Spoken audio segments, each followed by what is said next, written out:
Ada 3 golongan manusia yang tak akan diterima amalnya di hari kiamat kelak.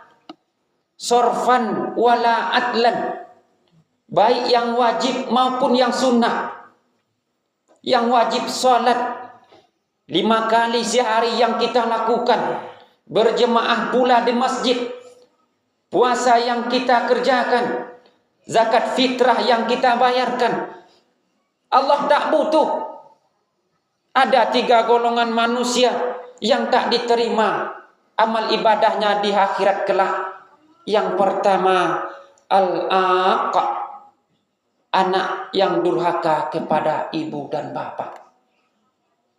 Setaat apapun kita ibadah, setaat apapun, kalau durhaka kepada ibu dan bapak, Allah tak butuh dengan salat kita, baik secara fisik maupun secara mental.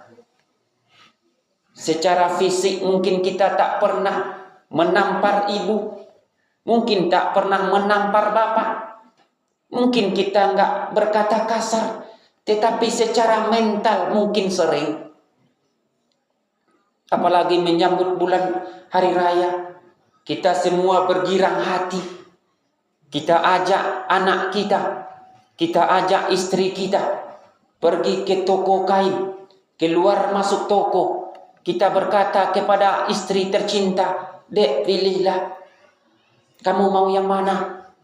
Dibeli 1, 2, 3 pakaian yang jutaan kita keluarkan.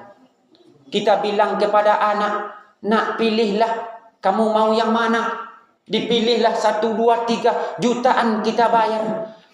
Pernahkah terfikir oleh kita, kaum muslimin sedang jemaah Jumat, perkataan yang sama ini juga dikatakan oleh ayah kita, juga dikatakan oleh ibu kita dulu di waktu kita kecil. Ibu kita berkata, "Nak, pilihlah." Sekarang pernah perkataan itu kembali kepada mereka. Kita ajak bapak kita yang sudah tua, yang sudah rapuh, ke toko kain. "Pak, pilihlah.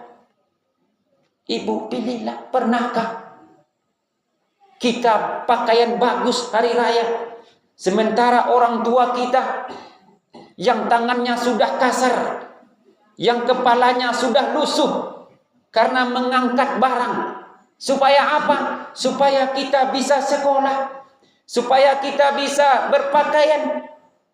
Tapi kita sudah besar, kita tak mau, kita enggan bersedekah. Padahal Allah berkata, "Yas'alunaka madza yunfikun." Kepada siapa aku bersedekah? Ya Rasulullah, fabil walidaini, kepada ibu dan bapak mula. Kalau kita durhaka kepada mereka, la yuqbalu, tidak akan diterima amal ibadah kita. Kenapa? Karena kita akan masuk surga karena keridhaan ibu dan bapak.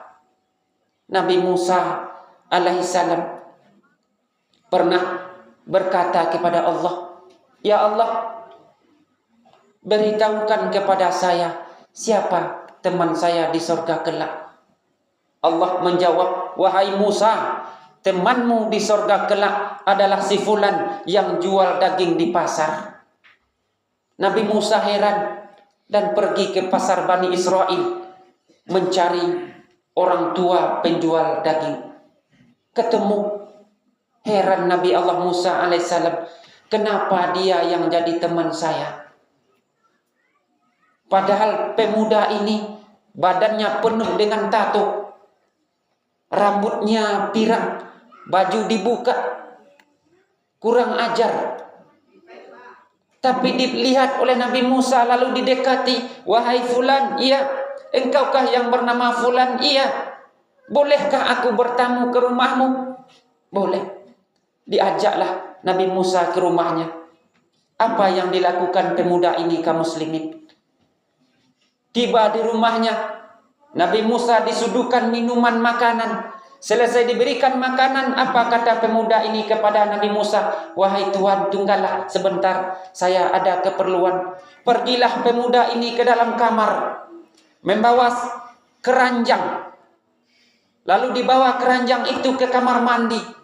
Dilihat oleh Nabi Musa, ada seorang ibu-ibu tua, dimandikan, disabuni, disampoi, lalu diberikan handuk, diberikan pakaian.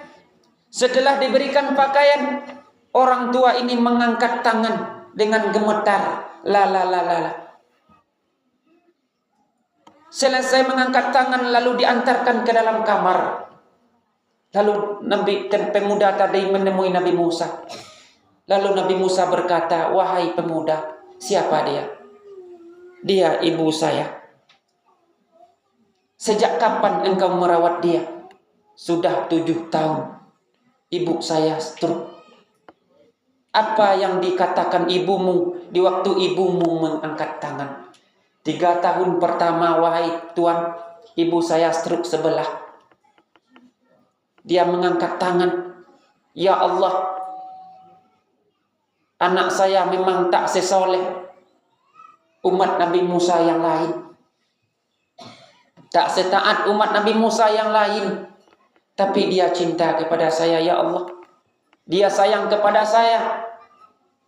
Dia dahulukan kepentingan saya daripada dia. Aku cinta kepada dia, ya Allah. Aku redha kepada dia. Tolong jadikan dia teman Nabi Musa di surga kelak." 3 tahun akhirnya ibunya stroke penuh, tak bisa ngapa-ngapain. Tak pernah sedikit pun ada rasa jijik di pemuda itu. Lalu Nabi Musa berkata, "Akulah Musa." Menangis pemuda ini. Apa kesimpulannya? Tak beberapa tahun ibunya meninggal. Karena keredaan ibunya kepada dia, Allah dekatkan dia dengan surga. Allah permudah dia jalan surga. Akhirnya pemuda ini mengikut menjadi murid Nabi Musa.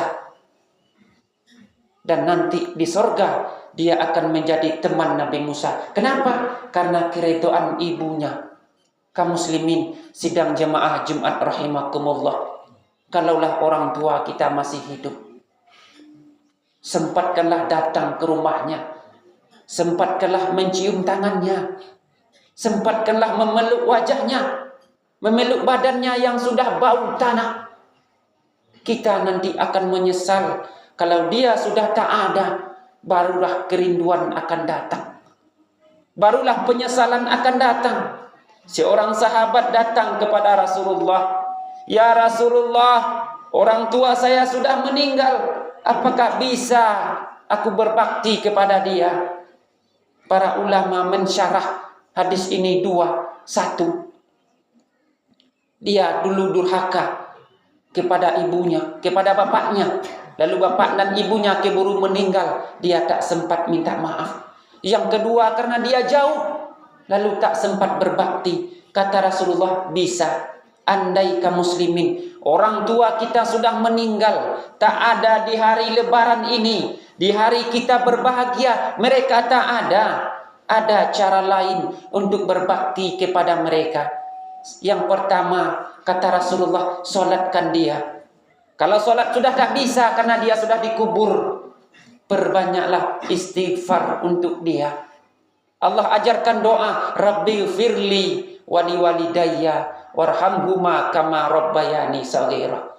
Yang ketiga, jalinlah hubungan dengan keluarganya, dengan adiknya, dengan kakaknya, dengan pak uonya, dengan mak uonya. Jangan kita bapak sudah meninggal, kita tak pernah lagi datang ke rumah nenek. Kalau kita ingin dianggap soleh oleh Allah dan Rasul, jalinlah hubungan dengan mereka.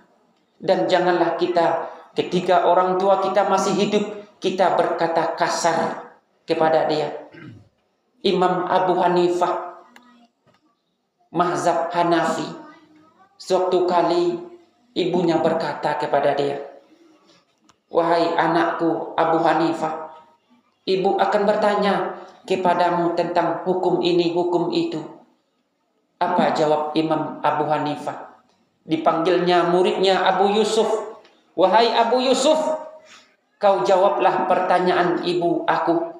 Lalu Abu Yusuf berkata, wahai Syekh, wahai Imam, engkau ulama besar, ilmumu banyak, hafalan hadismu jutaan, ribuan.